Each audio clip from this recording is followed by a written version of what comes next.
legend that whoever drank from the skull of Nostradamus would inherit his incredible powers. But for 200 years, his grave remained undisturbed, because the legend also said that whoever did so would immediately die.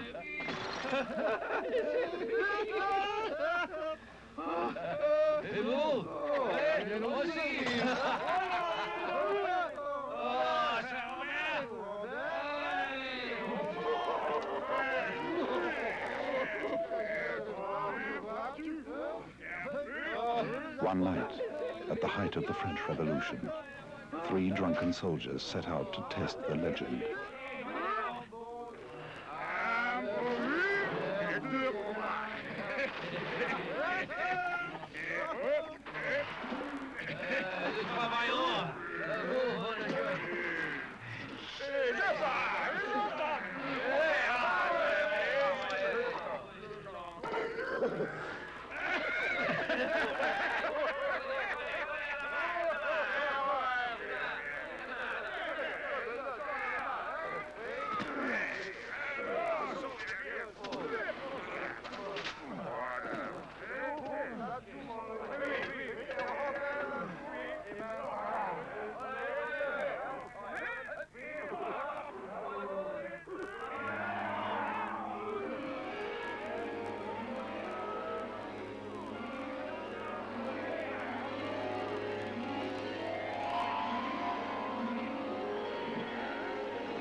It was not the skeleton that suddenly sobered the soldiers, but the plaque around its neck, with the date May 1791, which could only have been placed there at the time of burial in 1566. Nostradamus had predicted 200 years before the exact date when his body would be dug up.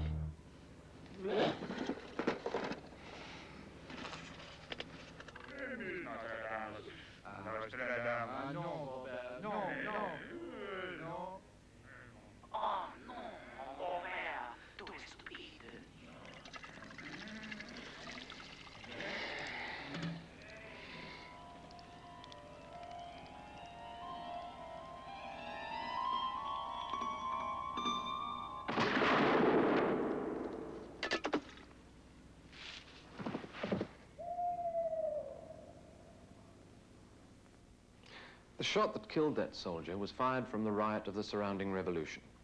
A stray bullet, a freak accident that fulfilled the legend of Nostradamus. Nostradamus. What kind of a man was he, who predicted the date of the desecration of his own grave, whose predictions were used as propaganda during World War II?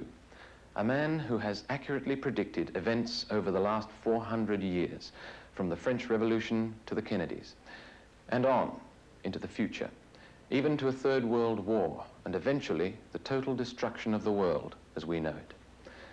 What then are we to make of his predictions? If they're true of the past, what of the future? Tonight, we would like to introduce you to the prophecies of Nostradamus.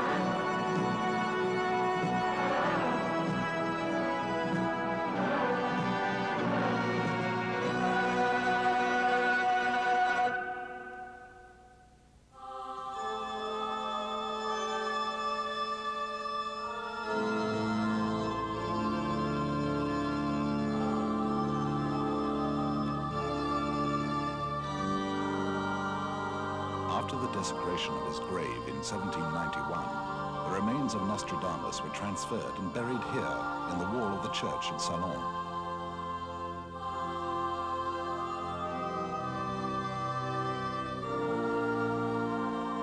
This, his final resting place, is only 40 kilometers from the small village of Saint-Remy-de-Provence, where he was born in the year 1503.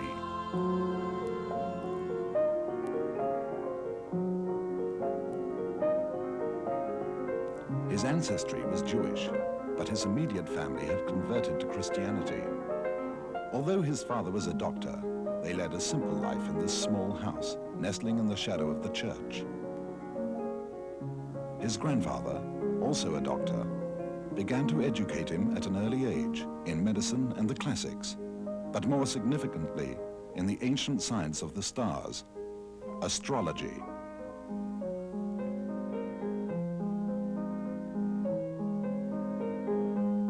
With this rich heritage of learning behind him, Nostradamus moved to the world-famous university city of Montpellier, where he studied medicine at the academy.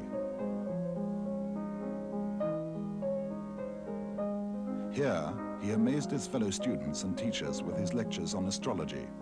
He expounded his theory that the Earth was round, revolving around the sun, 100 years before Galileo.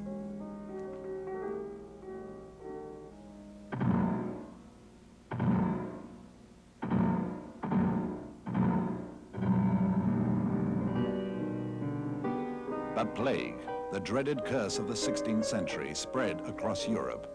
And Nostradamus, when he graduated as a doctor at the age of 22, threw himself into the struggle against it.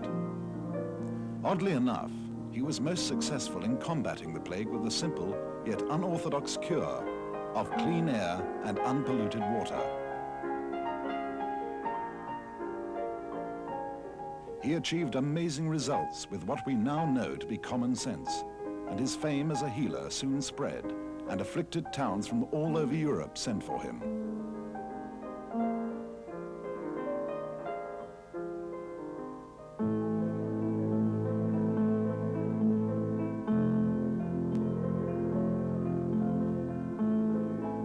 But his own wife and 2 daughters he could not save. After they died, Nostradamus was left alone and wandered aimlessly through Europe.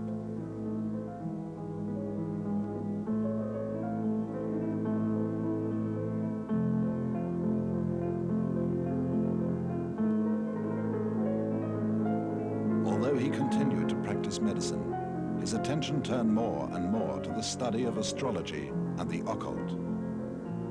It was during this time that Nostradamus first began to experience his visions of the future.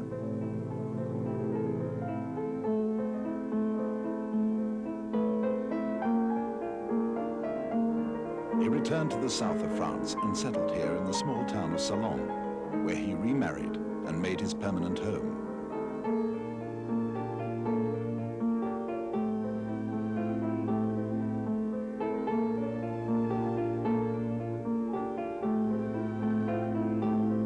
In the seclusion of his study, he began to record his amazing visions. Soon, stories circulated about him, earning him the reputation of being at first an eccentric, and then a mystic. On one occasion, he was invited to a banquet where his host attempted to trick him. He told Nostradamus they would be eating pig that evening. He said he had a black pig and a white pig, and he invited his guest to predict which of the 2 they would eat. Nostradamus said, "The black one." The man then went to the kitchen and instructed the cook to prepare the white pig. Later that evening, as they were enjoying their meal, he again asked Nostradamus to say which pig they were eating. He was told the black one, and triumphantly he denounced his guest's ability as a prophet. When Nostradamus quietly insisted that it was indeed the black pig, the man summoned the cook and asked him to declare which of the 2 pigs they were eating. The cook said that while he'd been preparing the white pig, it had suddenly been snatched from the table and devoured by the dogs. So he'd been forced to serve the black pig.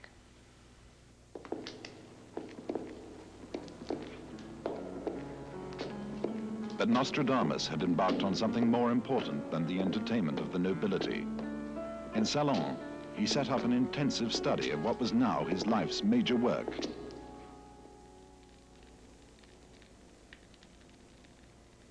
Seated at night in my secret study, alone, reposing over the brass tripod, a slender flame leaps out of the solitude, making me pronounce that which is not in vain. Divining rod in hand is put in the middle of the branches, With water moisten the limb and the foot. Struggling fear, sleeves trembling, heavenly splendor. The divine seats himself nearby. His writings clearly show that Nostradamus was both able to see and to hear these events, almost as if he were present in some future time.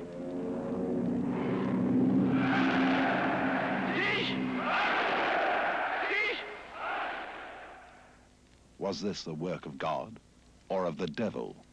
For this was the age of witchcraft.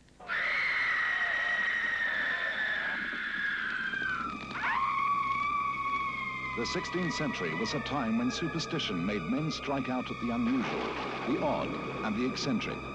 And countless innocent people were tried, convicted, and sentenced to horrible tortures and death.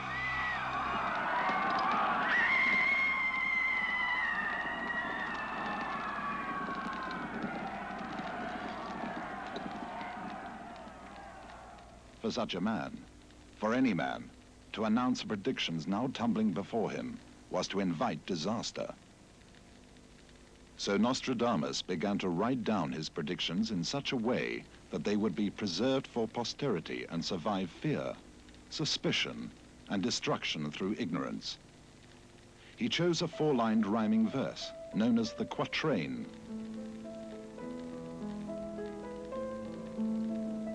Writing in his native French, he confused the verse with Latin, Greek, and even anagrams. So the truth would have to be unraveled, interpreted, and deciphered.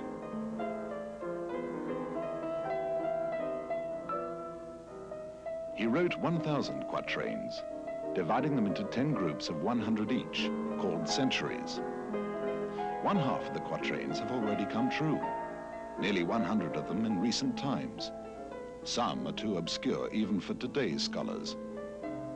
For, as a final precaution, Nostradamus threw his predictions into the air, and by compiling them in the order in which they fell, completely confused the chronological order of events.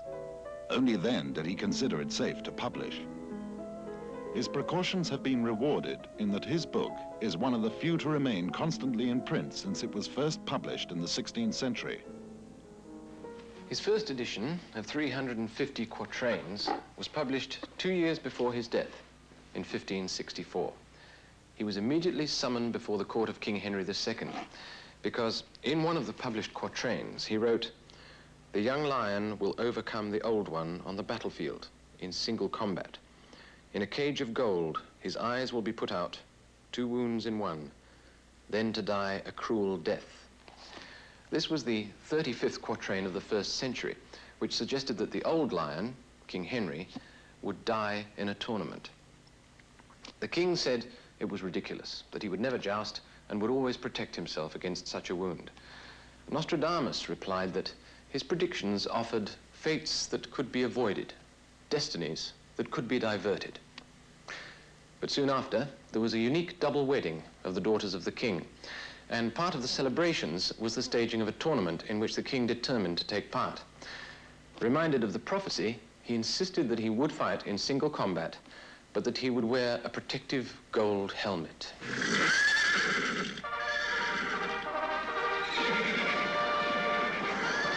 The young lion will overcome the old one. The young lion is Count Gabriel de Montgomery. On the battlefield in single combat. Despite the attempts of the young count to refuse the match, they met in the safest possible combat.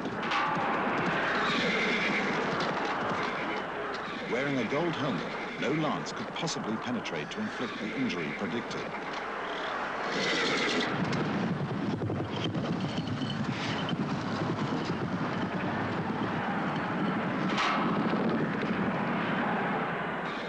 In a cage of gold, his eyes will be put out. As they came together, the lance of the young count hit the king's chest, splintered, and jabbed up under the protective visor. 2 wounds in one. The splintered shaft penetrated through the eye and into the brain, and it took the king some 10 days to die, in terrible agony. Then to die a cruel death. The blood of the just shall be dry in London, burnt by the fire of 3 times 20 and 6. This is the first prediction to come true after the death of Nostradamus, in which he predicts the Great Fire of London and accurately gives the date, 3 times 20 and 6, 1666, a prediction he made 100 years before the event. Erica Cheetham, authoress of the current best-selling book on Nostradamus, has devoted most of her life to the study of his prophecies. He writes of the Great Fire, and he also writes in the fire. The extraordinary story was that a lot of people ran to St. Paul's Church for sanctuary, hoping that that would protect them from the fire in London. And the statue of the Virgin on the porch with the heat cracked and toppled down, and he talks of the Virgin who falls and crashes. The ancient dame shall fall. Of the same sect, many shall be killed. For the future, idiots without heads.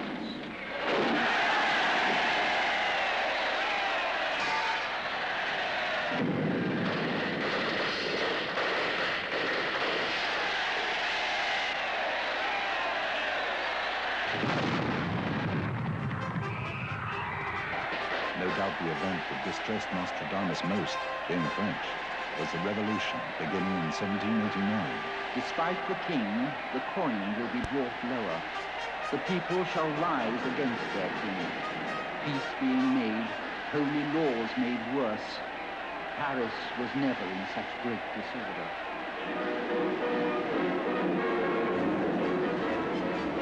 It must have caused him great pain to see the turmoil that was about to befall his beloved France. Yet, with amazing clarity, he predicted events about which he could have had no inkling. Charles Nielsen Gatty, author of They Saw Tomorrow, which includes many prophets, but concentrates strongly on the works of Nostradamus. Whether they were true or not, after the event, a conspicuous example, I think, of this is the famous verse in which he says that the first elected king of France, which Louis XVI was, would be stopped with his queen, noted for the color white, which Marie Antoinette was, at a village called Varennes in the north of France, and taken back to Paris, the capital, to be executed by a new form of death, which is, of course, remarkable. 1555, that came about in 1791.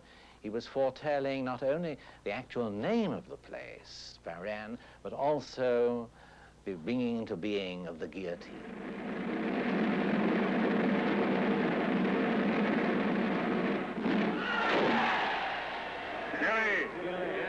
Another example, the advent of the jury system. The reign taken, the king will conspire. The lady taken to death by those sworn by lot. Those sworn by a lot, a jury. The life of the queen's son will be denied, and the concubine suffers the same as the wife.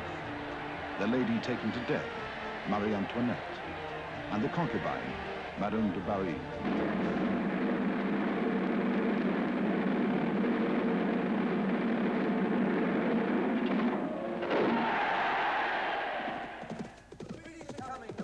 The West shall be freed of the British Isles.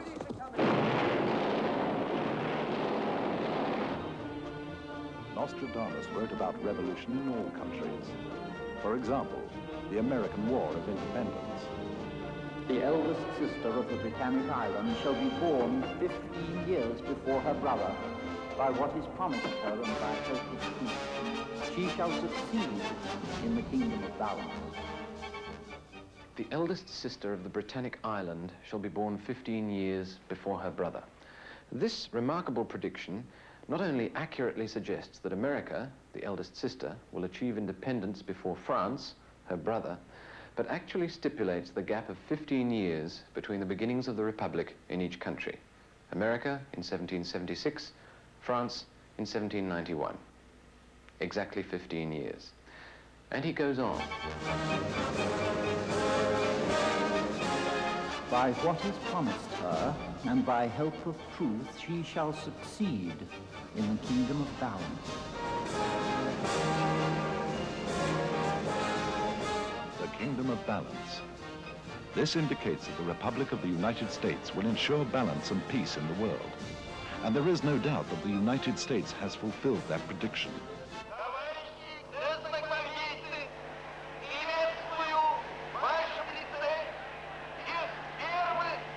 Comrade Red Guardsmen, I greet you as the first heroic volunteers of the Socialist Army, which is the basis of a strong revolutionary army, which will defend what we have achieved through revolution, our own Soviet power.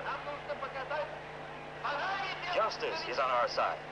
Victory is certain. The Russian Revolution of 1917.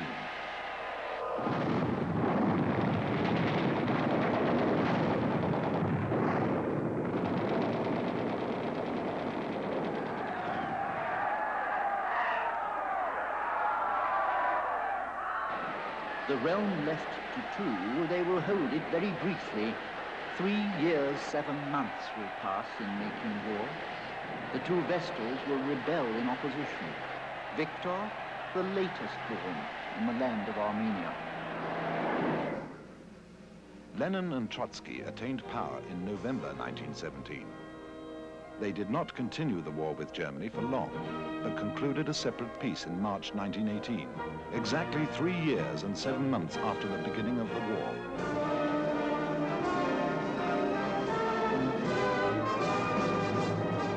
The two Vestals will rebel in opposition. After the death of Lenin in 1924, Trotsky and Stalin became rivals. Victor, the latest born in the land of Armenia. Stalin emerged the victor.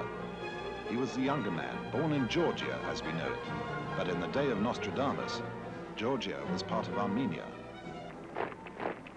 One of the greatest shall flee into Spain, which after shall cause a wound to bleed long, leading armies over high mountains, destroying all, afterwards shall reign in peace. Here, Nostradamus refers to the long war in Spain, after which he says, they shall reign in peace, which is exactly what happened. Because after the establishment of the Franco regime in 1938, Spain remained neutral during World War II. But he went even further.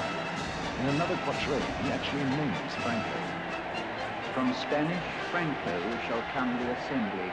The ambassador not pleased shall make a separation. Those of the Riviera shall be in the struggle and shall deny entry into the great government. From Spanish, Franco, Franco, Franco, Franco, Franco, Franco. But this is not the only real name Nostradamus wrote. In Century 1, Quatrain 25, he says, "The lost thing is discovered, hidden for many centuries. Pasteur will be celebrated as a demigod when the moon completes her great cycle." Here, he clearly names Louis Pasteur and refers to his introduction of sterilization in 1889, the exact year that the cycle of the moon was completed. Pasteur the scientist and Franco the leader, both named by Nostradamus in the 1500s. But he speaks of many leaders. Some he calls antichrists, a description not just of the men, but of the movements they led against peace and Christian principles. He refers to 3 antichrists. The first was Napoleon, the second Hitler, and the third yet to come.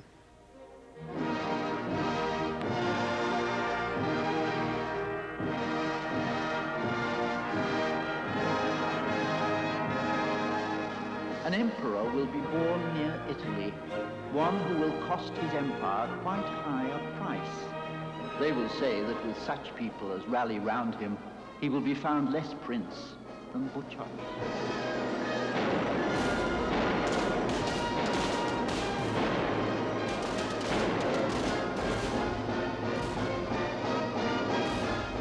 This was the first use of the word emperor in association with France.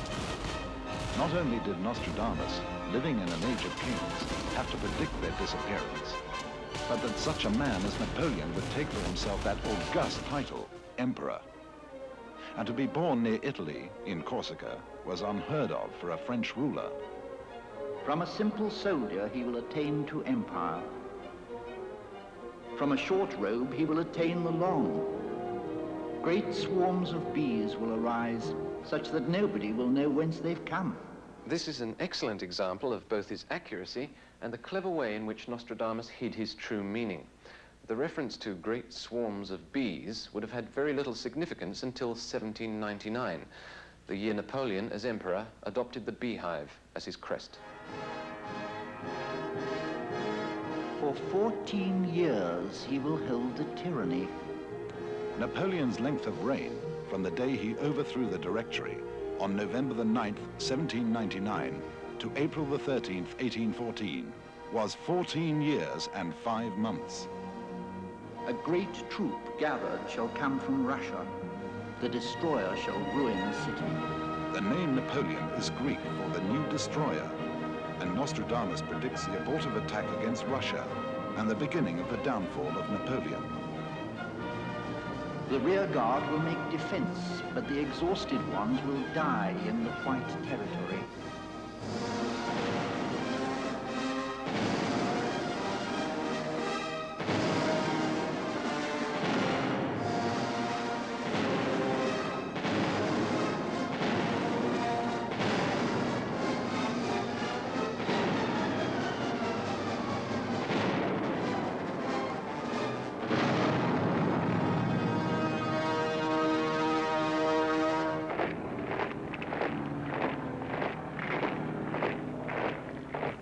Out of the deepest part of the west of Europe, from poor people, a young child shall be born who, with his tongue, shall seduce many people.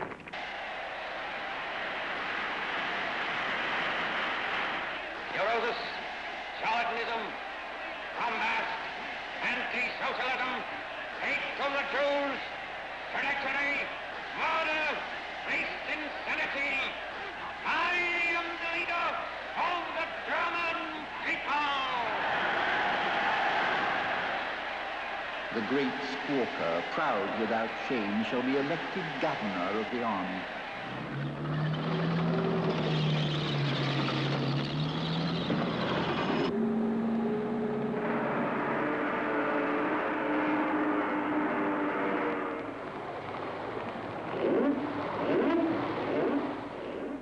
A captain of great Germany shall come to yield himself by false help to the King of Kings with the help of Hungary, so that his revolt shall cause great bloodshed.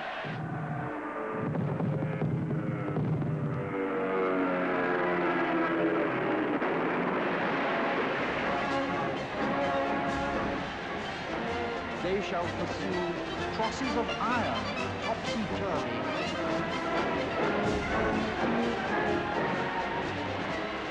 Under the feigned shadow of freeing people from slavery, he shall usurp the people and city for himself.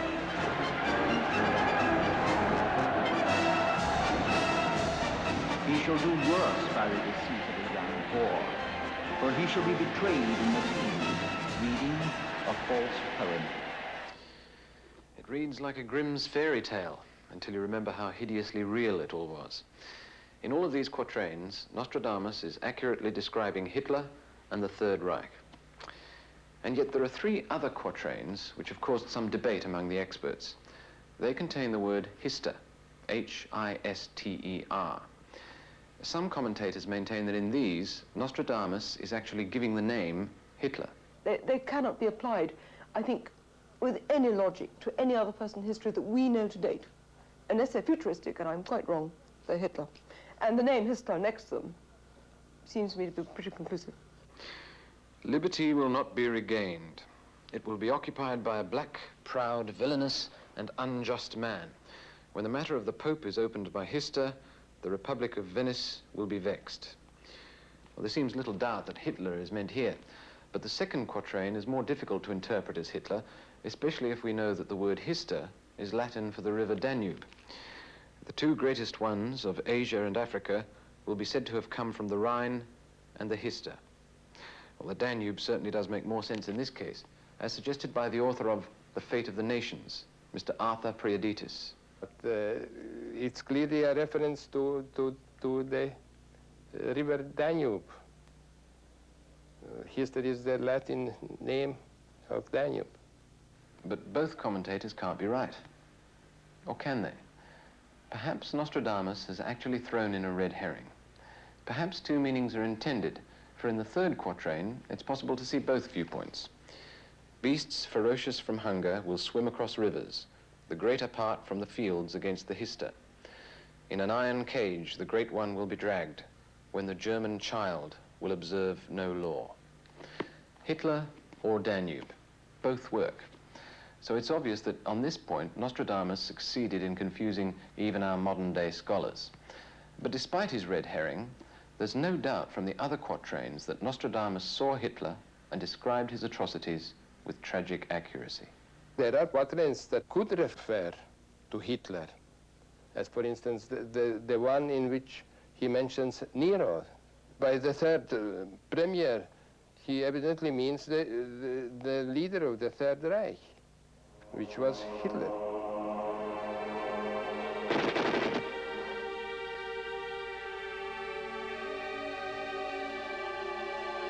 The third premier, worse than ever did Nero, see the spilling of brave human blood. He shall cause the furnace to be rebuilt.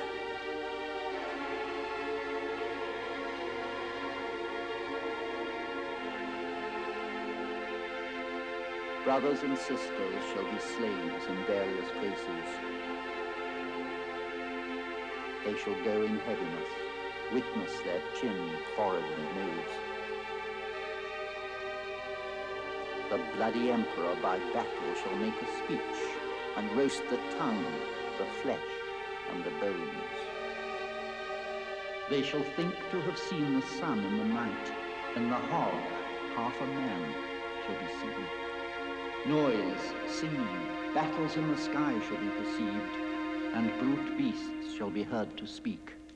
Here is another example of how the prophecy only becomes clear after the event. It could be said that Nostradamus himself does not quite understand what he is seeing here. It would be difficult to conceive in 1560 that one day man would fly and wear oxygen masks.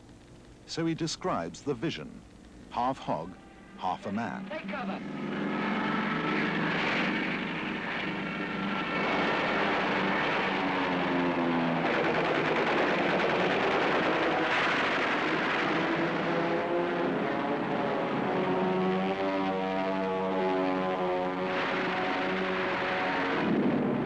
When the hog, half a man, shall be seen, noise, singing, battles in the sky shall be perceived,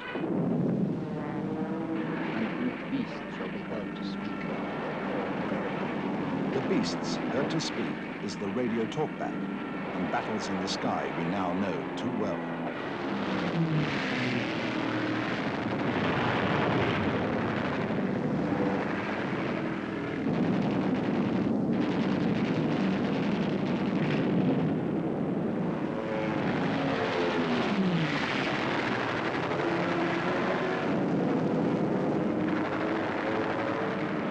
Understood machinery in a very strange way. He understood aeroplanes, he understood flying in the air, he understood ships that went underwater full of men, and all these things, which was very, very strange. He was writing in 1555 odd, at the latest.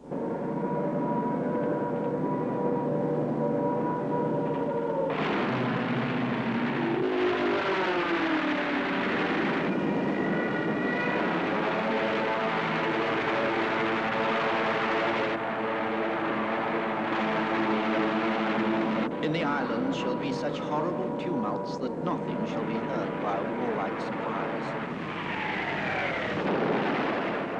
So great shall be the assault of the robbers that everyone shall shelter himself under the great line. Another hidden meaning. There's a remarkable verse in which he implies that the whole population of London will take refuge in the Great Line under the city, which of course is a very good description of the London Underground.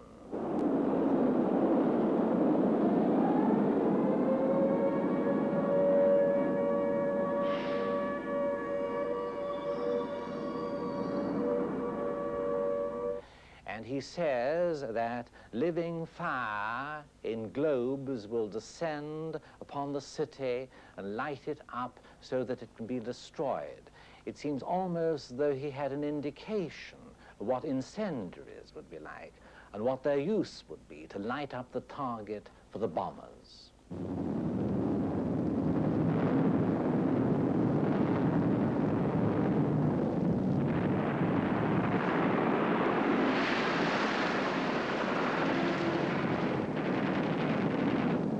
By night, the fleet shall shoot against the city.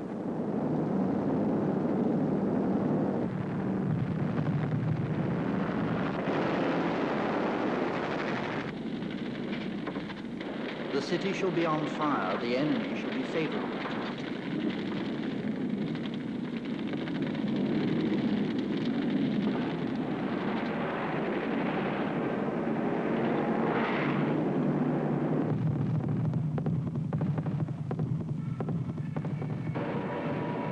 As well as seeing planes and bombing, Nostradamus also describes ships and even army ducks. When the fish that is both terrestrial and aquatic, by a strong wave shall be cast upon the shore.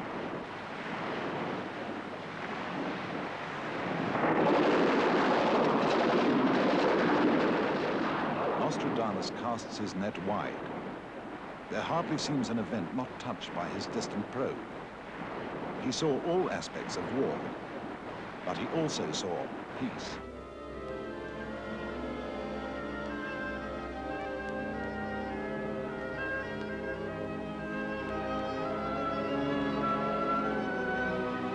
The scourge being past, the world shall be made smaller.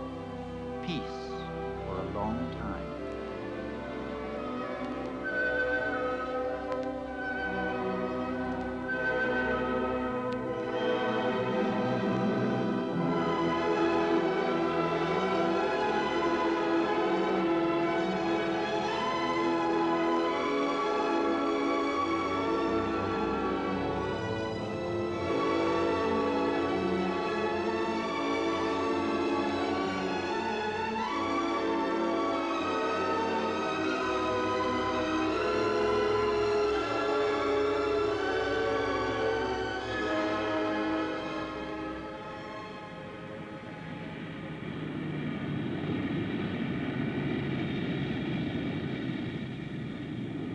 Everyone shall go safely by air, land, and sea.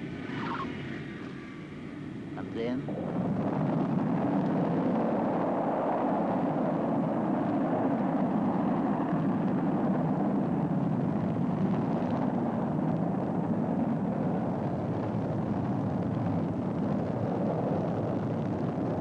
he will come to take himself to the corner of Luna, where he will be taken and placed on a strange land.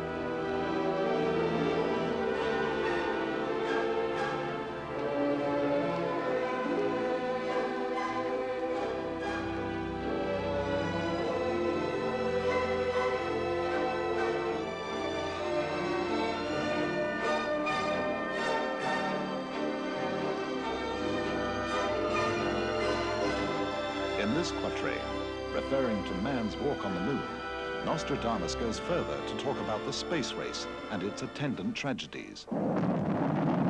The unripe fruit shall cause great scandal, great blame.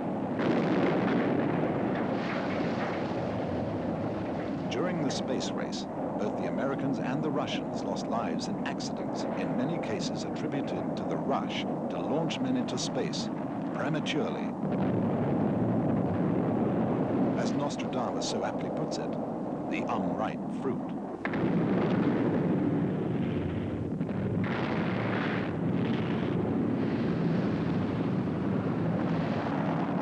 But as well as the failure, Nostradamus also saw the success. Great blame. To the other, great praise.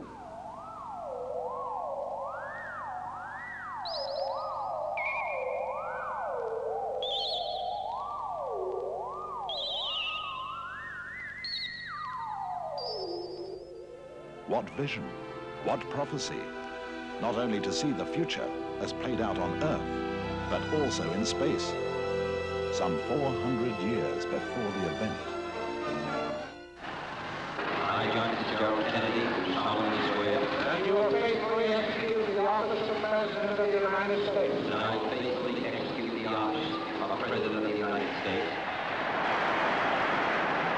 John F. Kennedy, one of the greatest political figures of our time. Ask not what your country can do for you. Ask what you can do for your country. President and victim of the assassin's bullet, all predicted by Nostradamus. The great man falls by lightning in the day, an evil foretold by the postulant one.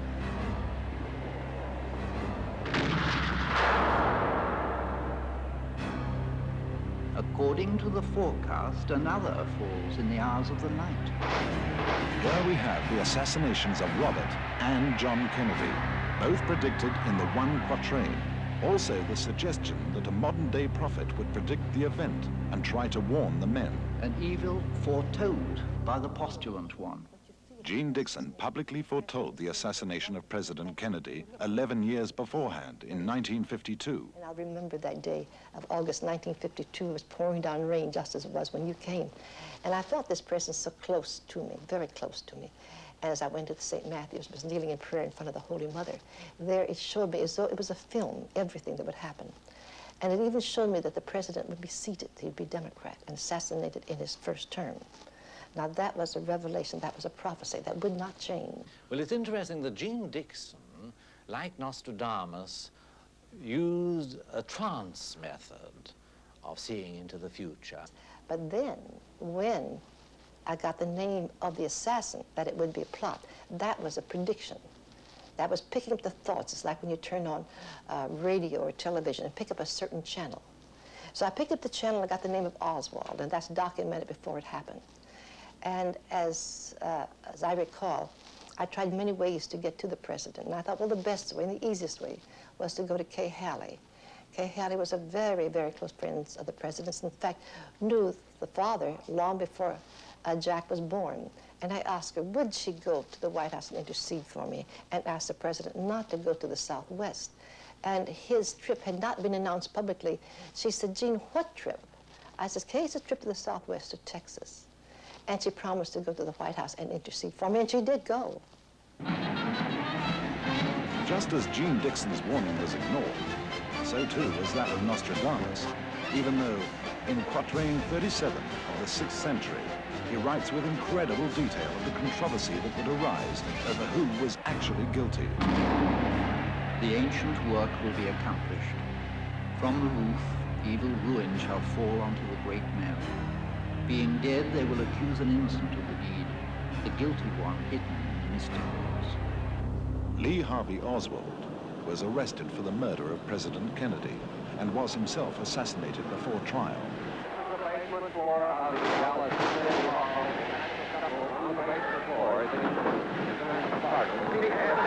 It was initially accepted that he was the only one responsible, but new evidence has not only suggested that others were involved, but indeed that Oswald himself might not have fired the fatal shot. Being dead, they will accuse an innocent of the deed. Oswald was reported to have shot Kennedy in the back from the 6th story of this building. But 2 bullets hit the president. One was from behind, but the second, the fatal shot, clearly came from the front, as can be seen from this 8mm film.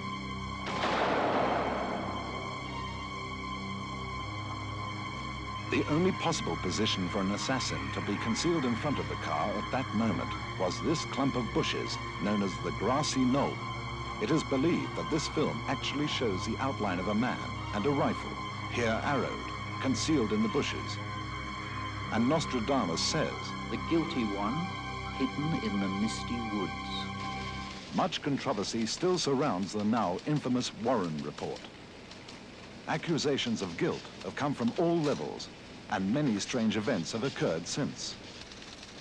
Many questions have remained unanswered, but the one thing that does seem certain is that Nostradamus obviously had an incredible insight into what really happened.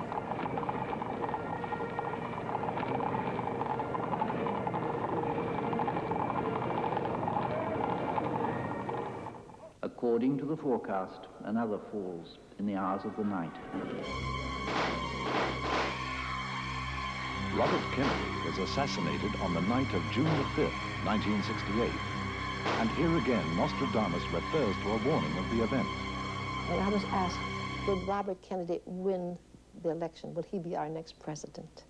My reply was no, that Senator Robert Kennedy will never be president of the United States unless he withdraws his candidacy and does not run again until 1976, because 1976 is his timing, that he's rushing it, and that he would be assassinated, and I said it would be right here in this room. I said he would be carried away in his own blood.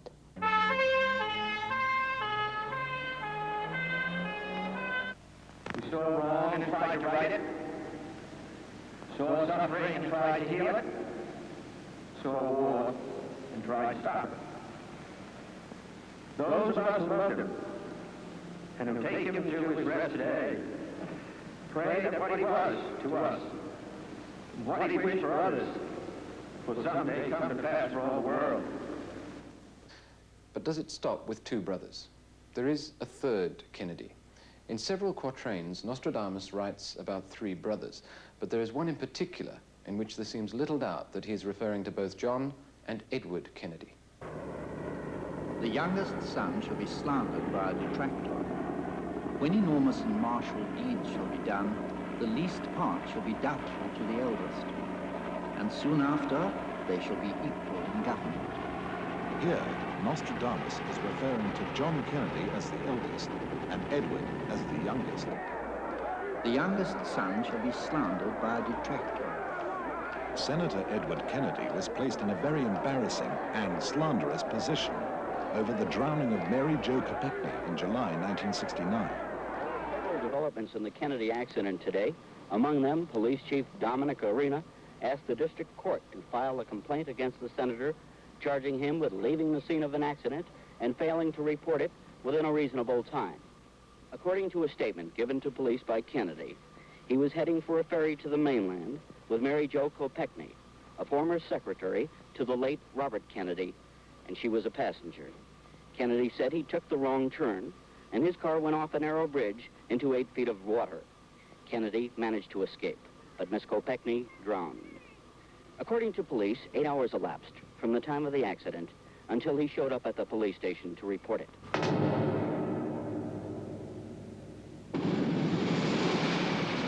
When enormous and martial deeds shall be done, the least part shall be doubtful to the eldest. Many people were very doubtful of President John Kennedy's stand in the Cuban crisis, and particularly over the infamous Bay of Pigs incident. It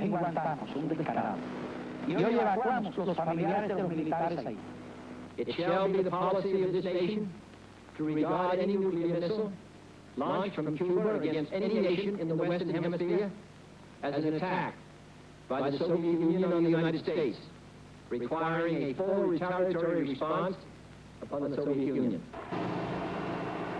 Fortunately, a world war was avoided, and John Kennedy proved the value of his decision, which brings us to the last line of the quatrain. And soon after, they shall both be equal in government. This suggests that Edward will be equal to his brother John in government, that Edward Kennedy will be President of the United States of America.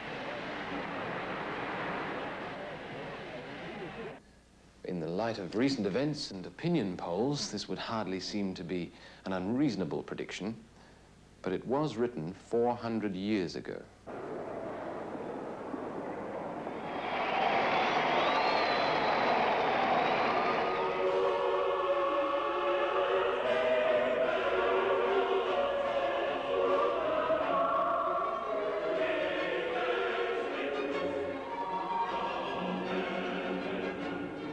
The popes and the Catholic Church play a prominent part in the writings of Nostradamus, and there is no doubt that he makes a great appearance of being a devout believer.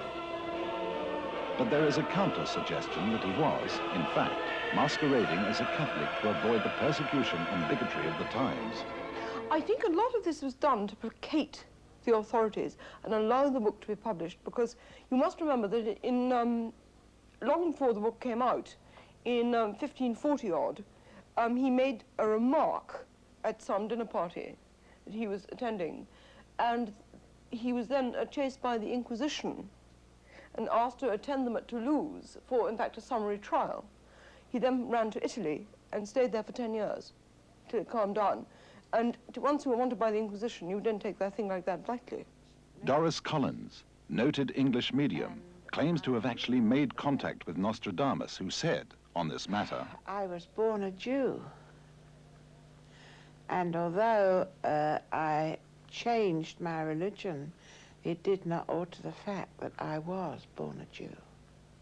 Well, it's a debatable point about which we may never be sure. But there's little doubt over his predictions concerning the Catholic Church in general. In fact, there were quite a few of them, and had they been easier to interpret, Nostradamus would have run headlong into the trouble he took such pains to avoid. Through the death of the very old Pope will be elected a Roman of good age. It will be said of him that he dishonors the Holy Seat, but he will hold it long and with fierce courage. the very old Pope could be Pius XI, who died at the age of 82 years. His successor to the throne in 1939 was Pius XII. A Roman of good age. Pius XII was 63 when elected. The reference made by Nostradamus to his dishonoring the Holy Seat may suggest the opinion of many that the Pope's association with Mussolini and Hitler during World War II, when he did not stand against the Nazi atrocities, brought the papacy into disrepute. But he will hold it long and with fierce courage. But after the war, the reputation of Pius was restored by his leadership and his long reign. From 1939 to 1958, a total of 19 years. 19 years, one of the longest reigns in church history. In stark contrast, we recently had a pope whose reign was among the shortest. That was Pope John Paul I, a reign of only 3 weeks. His sudden, unexpected death was not only a great shock to the church and the world, but a source of mystery, controversy, and speculation. Although it was officially announced that the Pope had died a natural death, several questions have been raised. Questions which could relate directly to one of the quatrains, in which Nostradamus states that a Pope will meet with an untimely end. At this point, we must stress that this program is concerned with merely bringing together the evidence of the experts and does not take a stand on its validity or otherwise. We recognize that much of this may bring discomfort to some people and perhaps disturb others, but we are dealing with prophecy and it should be viewed as such. It is ultimately up to you whether or not you believe it. For we now have a quatrain which says that a pope will be poisoned, and it's quite possible that Nostradamus is referring to Pope John Paul I. When the tomb of the great Roman is found, a pope will be elected the next day. He will not be approved of by the Senate, poisoned, his blood in the sacred chalice. The tomb of St. Peter was finally consecrated in St. Peter's Basilica during the reign of Paul VI. When he died in 1978, the next pope elected was John Paul I. A pope will be elected the next day. He will not be approved of by the Senate. The head of the world's most powerful church, new to his office, has turned out to be quite a different man from what his electors imagined. He has shown himself to be conservative, staunchly and outspokenly anti-communist, and seems prepared to impose much more discipline on his clergy. One night, he meets a series of cardinals, dines with 2 others, and sees 2 more before retiring. The following morning, he is found dead in his bed. The brief official announcement says he died of a heart attack. As far as anyone knows, he had been in perfect health. There is no autopsy. Church rules imply that there should not be. And the city's 2 most prominent embalmers are quickly whisked by limousine to the bedside to perform their task, obliterating forever the cause of death and leaving the question of who done it buried in the Byzantine workings of the church. There were rumors he was not found at the right time and people should look to him, he was dead in his bed. Well, Nostradamus says that he was poisoned because the cardinals decided they had made the wrong choice and wanted another person in their place. That's quite a statement. It's quite a statement. I appreciate it. If your libel lawyers have to get it out, that's fair enough. But that is in the prophecies quite genuinely. He that shall be covered with a great cloak shall be induced to commit some great act. The 12 red ones shall soil the tablecloth. Under murder, murder shall be committed. the 12 red ones. We know that Pope John Paul dined with cardinals on the night of his death. But according to Nostradamus, John Paul I is not the only modern-day pope to have a short reign. In another quatrain, he suggests that other future popes will reign only for short periods. After the sea has been held 17 years, 5 shall change within the same period of time. The suggestion here is quite simple and straightforward. It means that during a period of 17 years, we will have 5 different popes. But when will this occur? Well, history shows us that since the time of Nostradamus, we haven't had 5 popes in 17 years, so we must look to recent times to see if they fulfill the conditions. Pius XII reigned for 19 years. Perhaps he is a starting point, even though his reign was 2 years longer than Nostradamus stipulated. Of course, it must in all fairness be pointed out that to be 2 years out after 400 years seems a reasonable error. However, as Pius XII was succeeded by John XXIII for 5 years and Paul VI for 15 years, this cannot be right, because the reigns of these 2 popes alone totals 20 years. So our pope of 17 years cannot be Pius XII. But perhaps it could be Paul VI. His reign was 15 years, again an error of 2, as pointed out before. But before we investigate this, we must first turn to another prophet who lived before Nostradamus and who wrote exclusively about the popes. His name was Malachi. Saint Malachi, an Irish bishop of the 12th century, devoted his visionary powers to the future of the Roman popes. He predicted 112 popes from the year 1143, using symbolic and characteristic titles to describe each pope. According to St. Malachi, our present Pope, John Paul II, is Pope number 110. Pope 111 is described as Olive's Glory, and Pope number 112, Peter the Roman, the last of St. Malachi's popes. He writes, "During the last persecution of the Holy Roman Church will reign Peter the Roman, who will tend his sheep amidst numerous tribulations. These having passed, the city of 7 hills will be destroyed, and the stern judge will judge his people." Now we have a chance to look into the future of the Catholic Church and Rome. Knowing that St. Malachi has said there will be 112 popes, and John Paul II is number 110, then in his theory, there are to be only 2 more popes of Rome. The last to be called Peter, and the other, we're not sure. Now let's see how this compares to Nostradamus. He says not that the popes will end, but that they will have to leave Rome because Rome is devastated, and he gives us a hint of the time when this will occur. If the pope who reigns for 17 years was Paul VI, then he will be followed by 5 more within the same period. 1, John Paul I, 3 weeks. 2, John Paul II. 3, 4, St. Malachi's last Pope of Rome, Peter. 5, another Pope, but not in Rome, and that Pope will be elected within 17 years from 1978. That is, by the year 1995. I quote Century 3, Quatrain 84. "The great city will soon be quite deserted. Not a single one of the inhabitants will remain. Wall 6, church and the Virgin ravished." And in Century 2, Quatrain 41, he writes, "The cloud will make the sun appear double." Witnesses to an atomic explosion have described the blast as appearing like a second sun. "The large mastiff, the dogs of war, will howl all night when the great pontiff changes his abode." These 2 quatrains clearly describe the destruction of Rome, probably by a nuclear blast. And if we refer to the figures acquired earlier, it seems safe to assume that sometime before the year 1995, the Pope will have to leave Rome because the great city is devastated by an atomic bomb.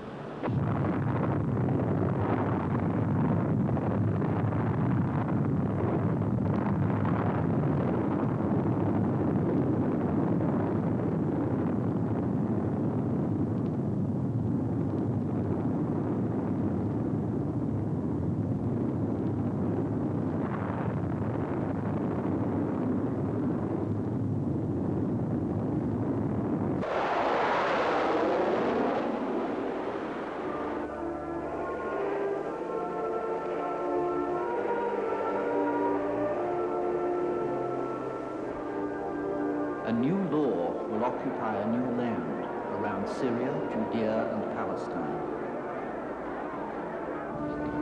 Here, Nostradamus is referring to the creation of the Israeli state.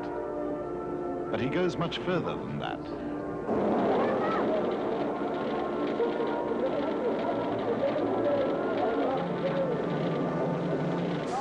The great barbarian empire will crumble before the century of the sun is finished.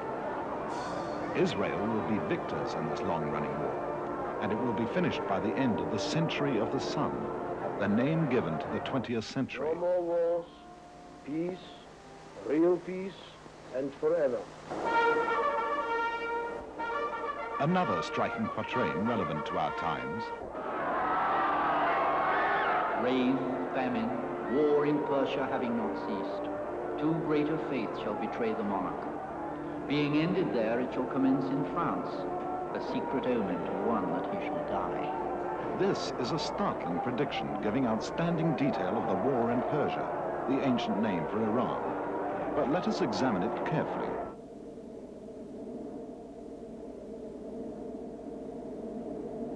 Too great a faith shall betray the monarch.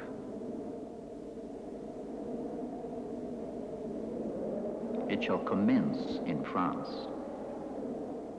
Until recently, the majority of people did not know who the Ayatollah was, let alone that he would launch his coup from Paris.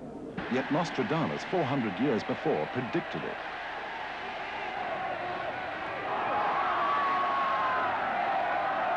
Within weeks of leaving Paris, the Ayatollah had completed a total political and cultural revolution in Iran. All too much? Let's pause a moment. This is the year 1979, and we've just examined 400 years of history in the light of the prophecies of Nostradamus. Now, we're dealing with the present and the future, which brings us to what, for us, is the essence of the mystery. How accurate is he? Can we dismiss this as just another fad, or is there some credibility? If we believe what he said about our past, then there's a fair chance that what he said about our future is true also. And if that's the case, then we must listen very carefully. For Nostradamus, as he said, provides us with a warning. He does give us this hope. We can change our destiny, but we must heed the warning and act accordingly. For if we ignore it, we may not be around to remember how accurate he was. So now, the future. What does Nostradamus tell us will happen? Essentially, the prediction is war. A third world war that will be nuclear and far worse than all other wars put together.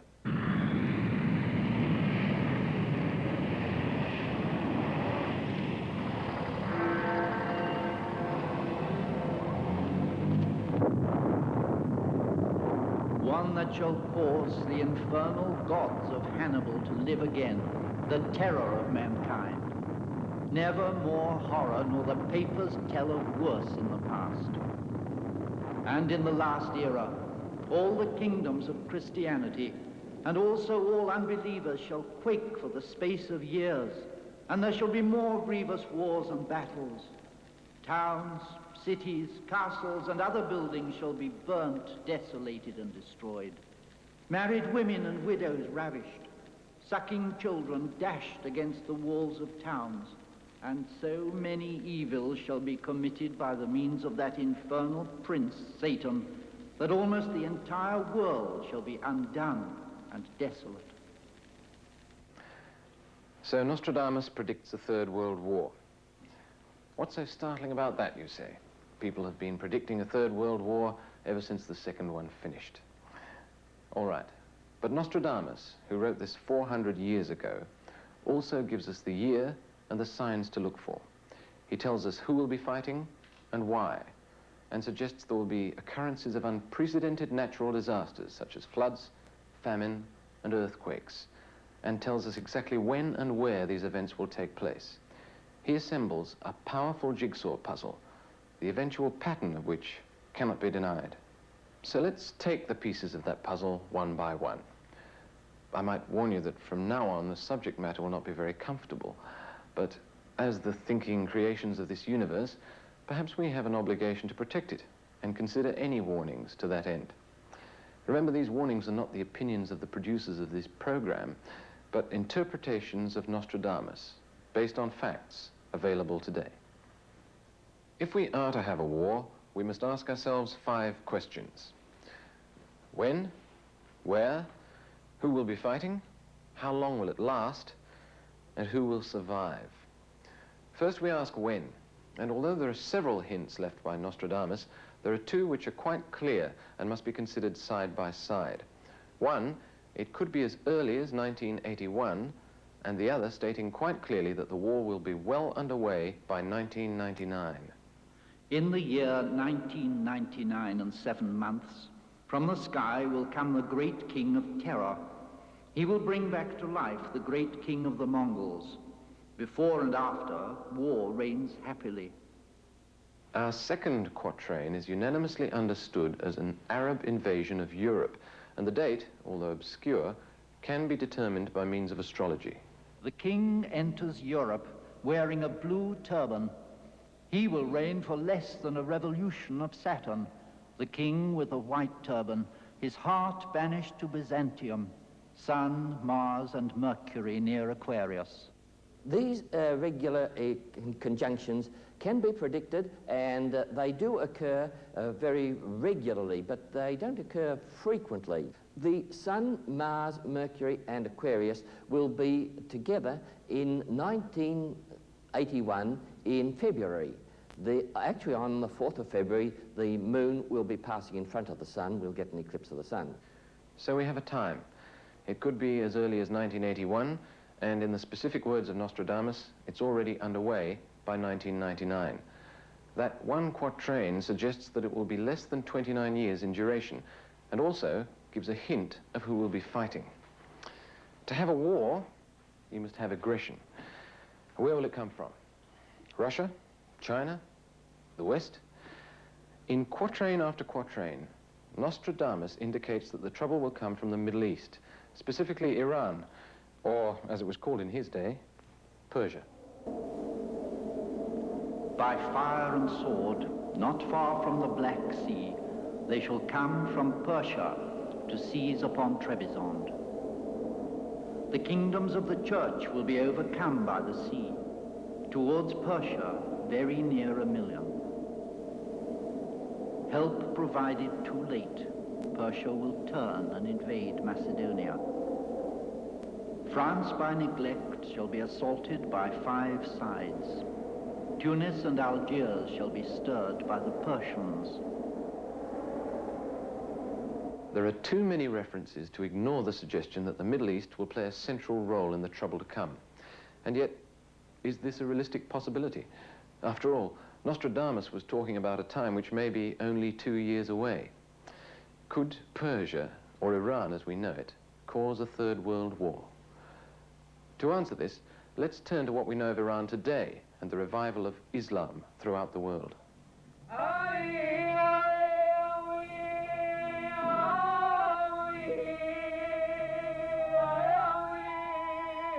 Founded in the 7th century, the Islam faith is the world's youngest universal religion.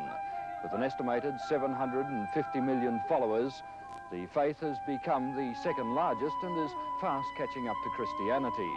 This past decade has seen a sudden and somewhat unexpected resurgence of Islam.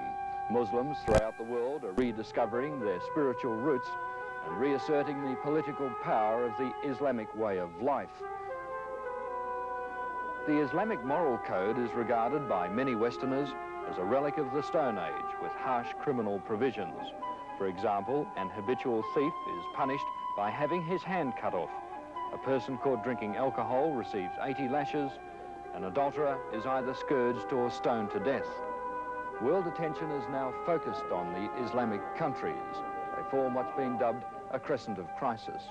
Now that crescent straddles the crossroads of 3 continents, stretching in an arc from southern Africa through the Middle East to Southeast Asia. More than 20 countries in this region are exclusively Islamic.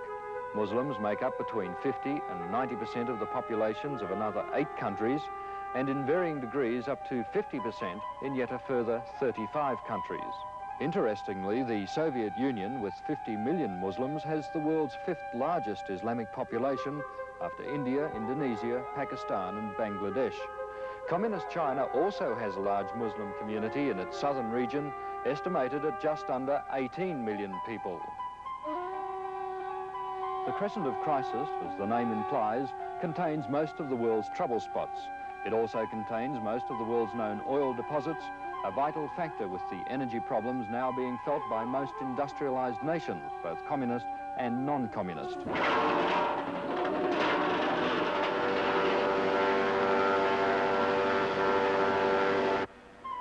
It's the importance of this factor that's given added impetus to the Islamic revival, the realization by Muslims that the major powers have become increasingly dependent on them for their very existence.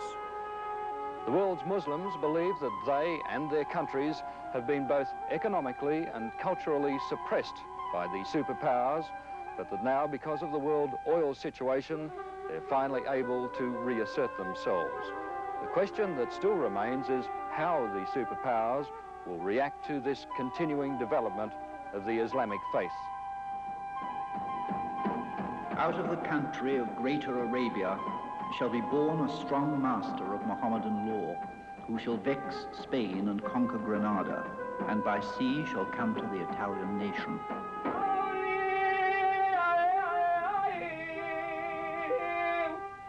So now we must consider that Islam, or the Muslim nations, could pose a major threat politically and economically to world peace.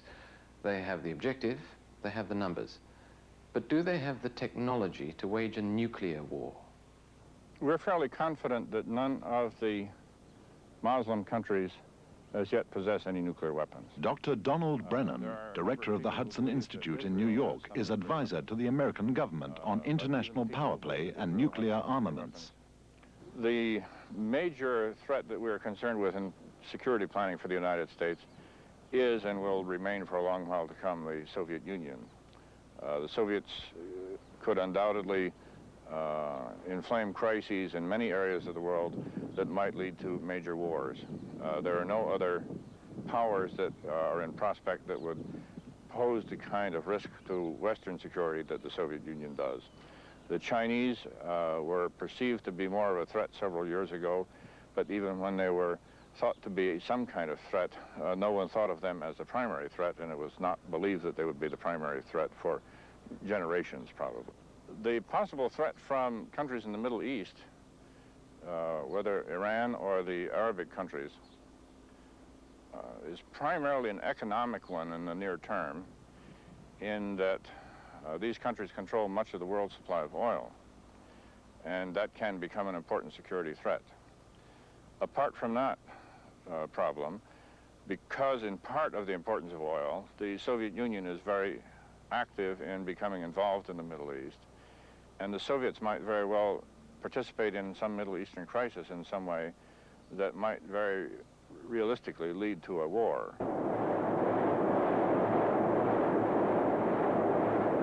A combination of Islamic manpower with Russia's nuclear capacity. It could prove disastrous to the West, and as Dr. Brennan suggested, such a combination is quite possible.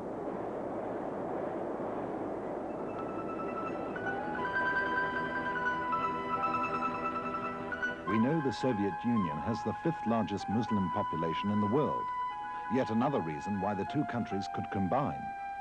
Also, surprisingly, Nostradamus even indicates that there might be a change in southern Russia, involving a split and even a decline of communism. The Moorish law will be seen to fail, followed by another that is more pleasing. Boris Danes will be the first to give way through gifts and tongues to another more appealing. This reference to Moorish law is intriguing because some 10 years before Nostradamus first began his writings, Sir Thomas More published his famous Utopia, the great formula for the perfect but imaginary state. Obviously, Nostradamus would be familiar with the work, but what is intriguing is that he should predict that the Utopia, More's law, would become the basis for a new and revolutionary system of government in the 20th century, communism. And further than that, to suggest that it will ultimately weaken and fail. Boris Danes will be the first to give way through gifts and tongues to another more appealing. That could mean the end of communism. There is a reference to the river Borysthenes, which is the Dnieper in southern Russia. It says that Borysthenes will fail. That means Dnieper will fail first. Respectively, the southern Russia will fall first. Now, as we know, in southern Russia, there is a great influence of Islamic religion.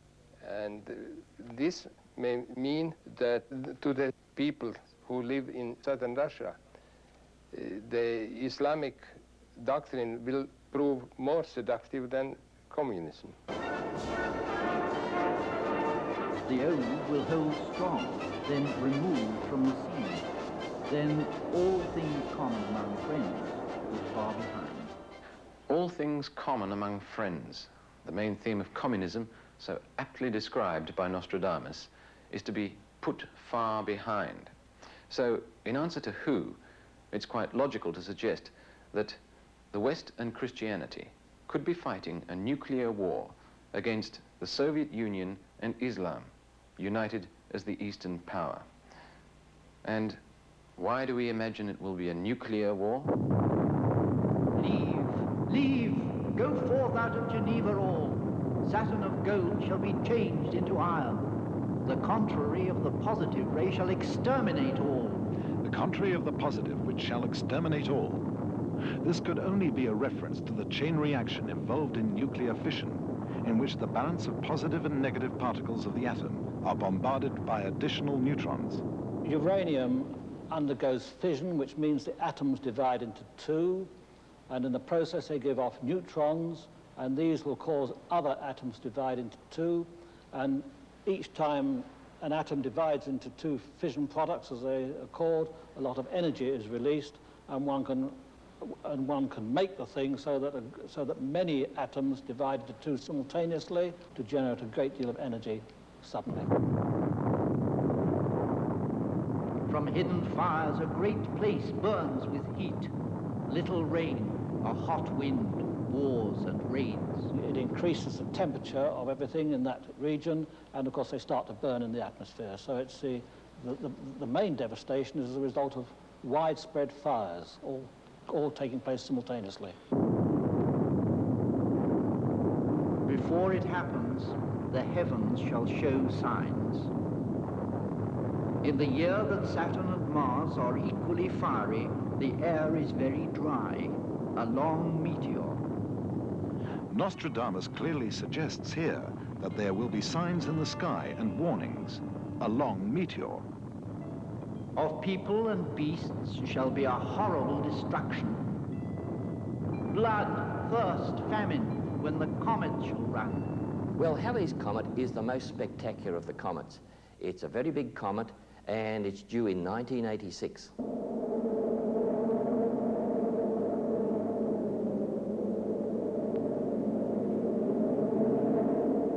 I bewail Nice, Monaco, Pisa, Genoa, Savona, Sienne, Capua, Modena, Malua. Upon them blood and sword for a New Year's gift. Fire, earthquake, water, unhappy ending. These cities of southern Europe devastated around the new year. A definite warning for Europe, not just confined to fire and water, but also earthquakes, a natural disaster, which Nostradamus often says will take place in our immediate future. The earth shall so quake that it shall fall and ruin the great theatre. The earthquake shall be so great in the month of May, Saturn, Kuiper, Jupiter, Mercury and Taurus, Venus also, Cancer, Mars in zero. Then hail shall fall, bigger than an egg. In that quatrain, 67 of the 10th century, he not only gives us the month of the great earthquake as being May, but also the means whereby the year can be calculated astrologically through the conjunction of Saturn, Jupiter, Capricorn, Mercury. And such a configuration occurs in the year 1988. 1986, Halley's Comet. 1988, the Great Earthquake. And where will this great earthquake be centered? There are many major fault lines across the world, but one which has already devastated a city and which scientists agree will strike again soon is the San Andreas Fault, which runs along the west coast of the United States. The crust of the Earth is broken up into plates, which are moving with respect to each other. Normally, it doesn't occur smoothly.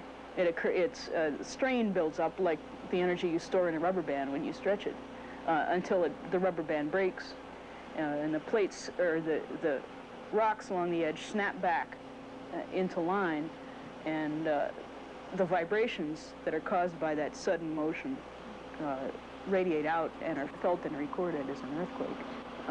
And such a thing happens in a populated area. It's a great disaster.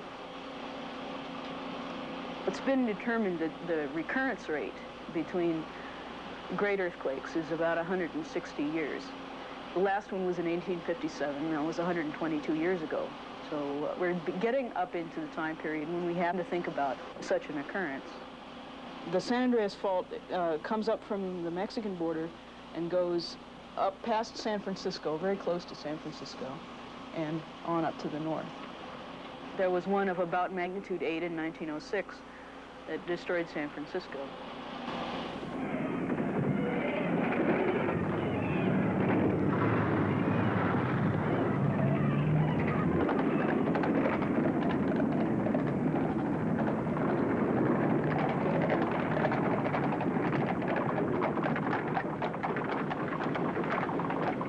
Plates are still moving, and only a certain amount of strain can be held up there. It will happen again. Hopefully, the buildings that are built there now can stand up to it better than the buildings that were there in 1906. Fire from the center of the earth shall make an earthquake of the new city. Could it be that Nostradamus means the newly built city of San Francisco?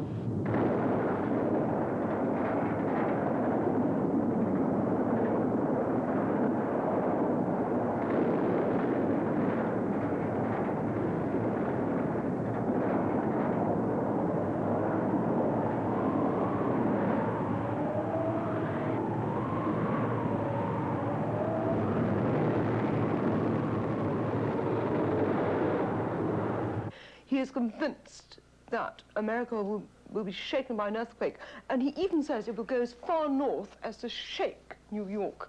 I don't think New York will fall down, but the effects will be so tremendous. And this earthquake he repeats again and again and again.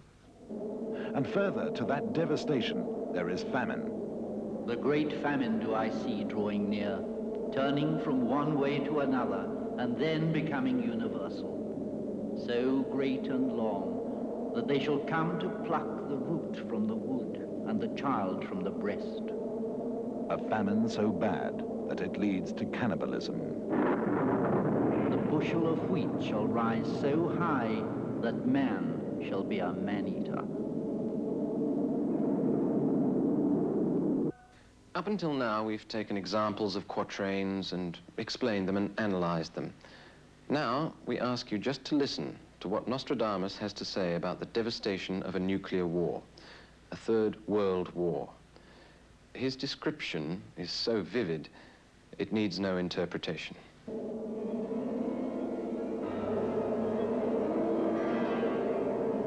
The kingdom of Fez shall come to those of Europe. Fire and sword shall destroy their city.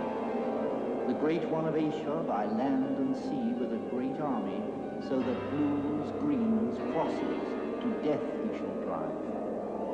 Tears, cries and wailing, howls and terror, an inhuman, cruel heart, black and cold. Lake Geneva, the islands, the main people of Genoa, blood pours, hunger for wheat, mercy to none.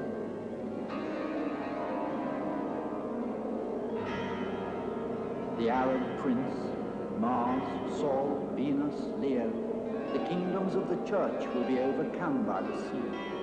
Towards Persia, very near 1 million. Turkey, Egypt, true serpent will invade. In the Danube and Rhine shall come to drink the great camel, and shall not repent.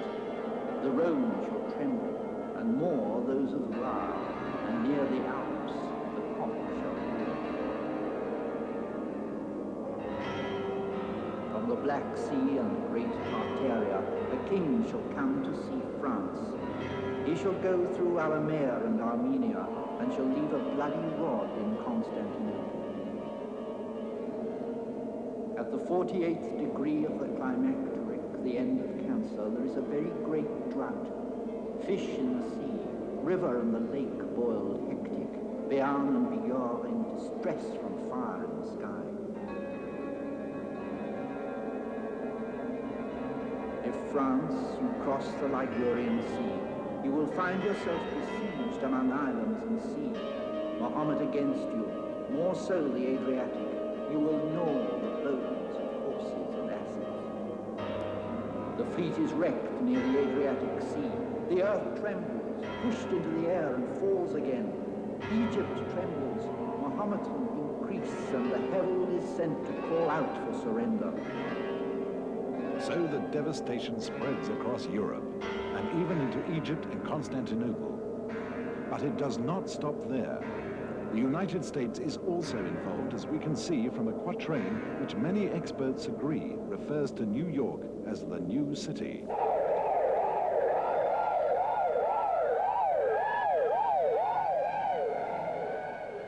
Garden of the world near the new city, in the way of the man-made mountains, shall be seized on and plunged into a ferment,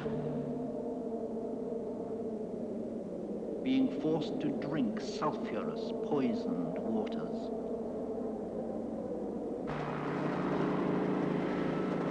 The man-made mountains, an obvious description of modern skyscrapers.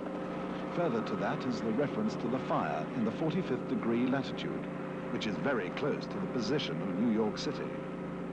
The sky will burn at 45 degrees. Fire approaches the great new city. Immediately, a huge scattered flame leaps up.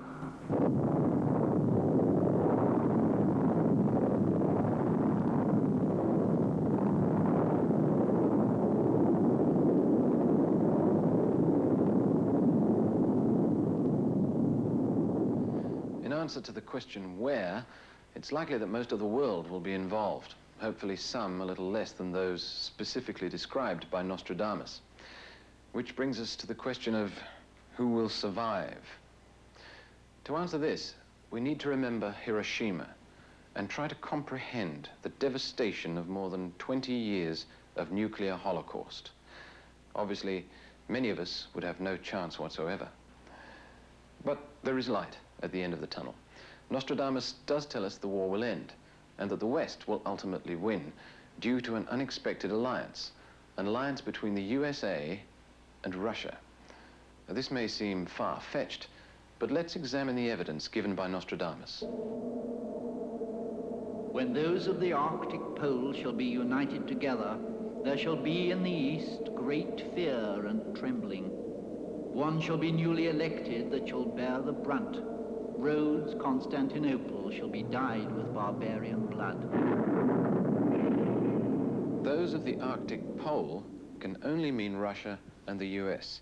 As we see here at the Bering Strait, the two continents are at their closest point in the Arctic Circle.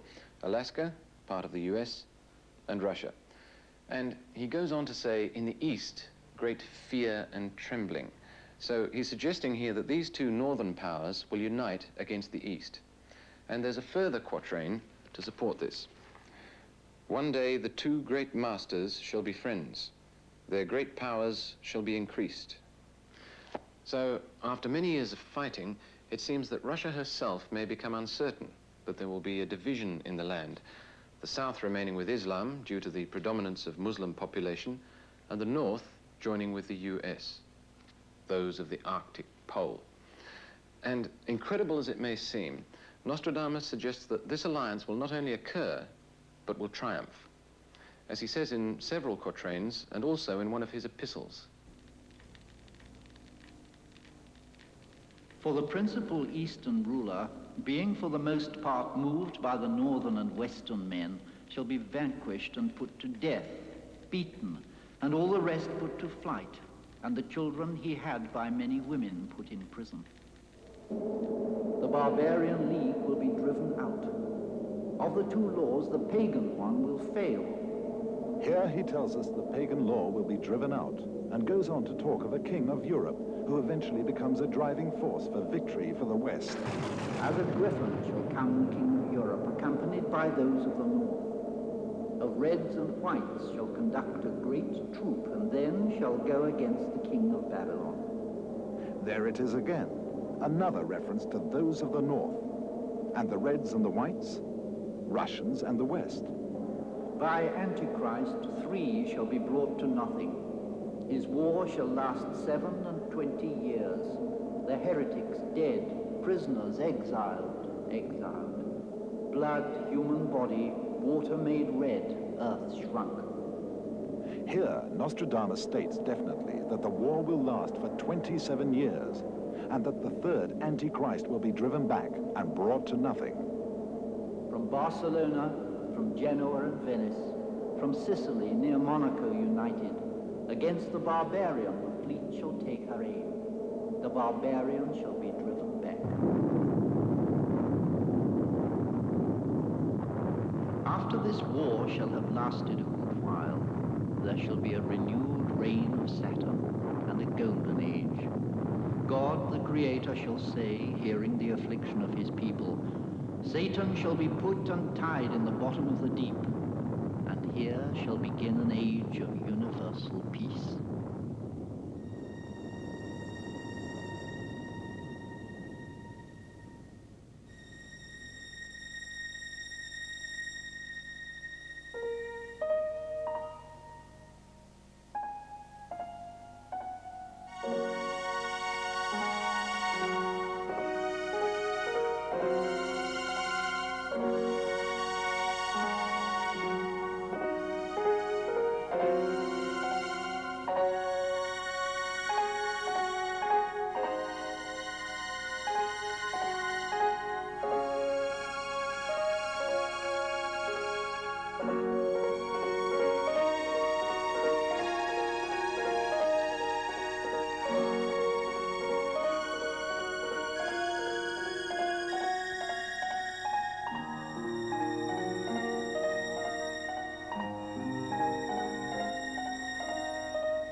The ecclesiastical power shall return in force, and Satan shall be bound for the peace of 1,000 years. It seems our jigsaw puzzle is now complete. We are talking of a war that could begin in 1981, that definitely lasts for 27 years, that involves the East, and notably Islam, against the West and Christianity, ultimately in alliance with Russia. It spreads over most of the world, but specifically in Europe. After that, there will be peace, possibly for as long as 1,000 years. After that peace, we're not told much of what will happen, except that ultimately, and he actually gives the year, the world will end.